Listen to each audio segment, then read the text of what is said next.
மதத்தை பொறுத்த மட்டிலே ஆத்மா என்பது தனிய மனிதனுக்கு மட்டுமல்லாமல் தாவரங்களுக்கும் மிருகங்களுக்கும் இருக்கிறது.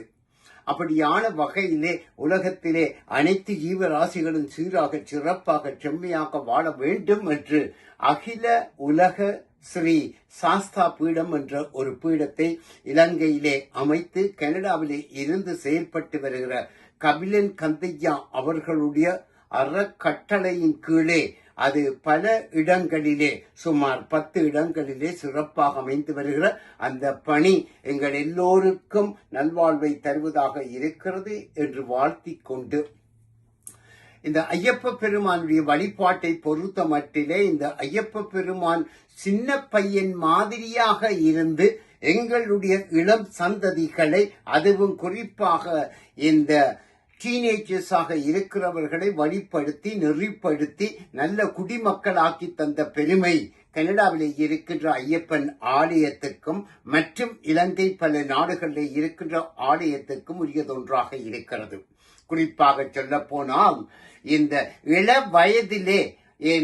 அவர்கள் மாலை அணிந்து 48 நாட்கள் சிறப்பாக ஒரு பயிற்சி பெறுவது என்பது சமயத்தை தாண்டி அவர்கள் படிக்கின்ற பாடசாலைகள், தொழில் புரிய போகின்ற நிறுவனங்கள், வாழுகிற தேசத்திலே அவர்களை நல்ல குடிமக்கள் ஆக்கி வருகிற பெருமை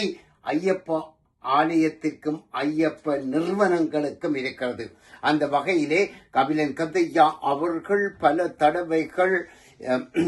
சபரிமலைக்கு சென்று மாலை அணிந்து எம்பெருமானுடைய பேரருளை தன்னகத்தை பெற்று தான் பெற்ற இன்பம் பெருக இவ்வையகம்,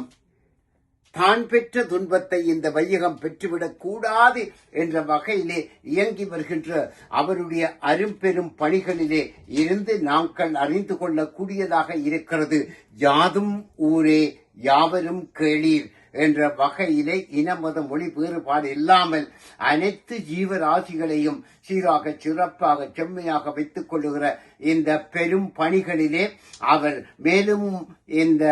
புதிய வடிவத்திலே நவீன தொழில்நுட்பத்தின் ஊடாக ஐயப்ப பெருமானுடைய பேரருளை உலகிற்கு எடுத்துத் தருகின்ற அவருடைய பணி எம்பெருமானுடைய பேரருளோடு சீராக சிறப்பாக செம்மையாக எங்களுக்கு ஒரு பெருவாழ்வை தருவதாக இருக்கிறது என்ற நிலைப்பாட்டிலே அவர் இதுவரை ஆற்றி வந்த பணிகளில் அவர் அத்திவாரமாக கொண்டு இந்த நவீன தொழில்நுட்பத்தின் ஊடாக எங்களுக்கு தருகின்ற இந்திய புதிய படைப்பு நிச்சயமாக எங்களுடைய துன்பங்கள் துயரங்களை ஓரளவு விதிமுறையை தாண்டி அகற்றி நல்வாழ்வு வாழ வைக்கிறது என்ற வகையிலே அவருடைய பணி ஐயப்ப பெருமானுடைய பேரருளோடு சீராக சிறப்பாக செம்மையாக எல்லோருக்கும் கிட்ட வேண்டும் என்று வாழ்த்திக் கொள்ளுகிறோம். அவரை வாழ்த்துவதற்கு நமக்கு தகுதி இல்லை. அவர் எத்தனையோ தடவைகள் ஐயப்பன் இடம் சென்று சபரிமலையிலே பணியாற்றி அவருடைய பாதத்தை தொட்டு வணங்கி அவர் பணிகள் மென்மேலும் சிறக்க வேண்டும் என்று எம்பெருமானை வேண்டி நான் வழங்கும் மீனாட்சி அம்பாள் உடைய தாள் பணிந்து அவருக்கு நாங்கள் எம்பெருமானுடைய பேரருள் கிட்ட வேண்டும் என்று வேண்டிக் கொள்கிறோம். நன்றி, வணக்கம்.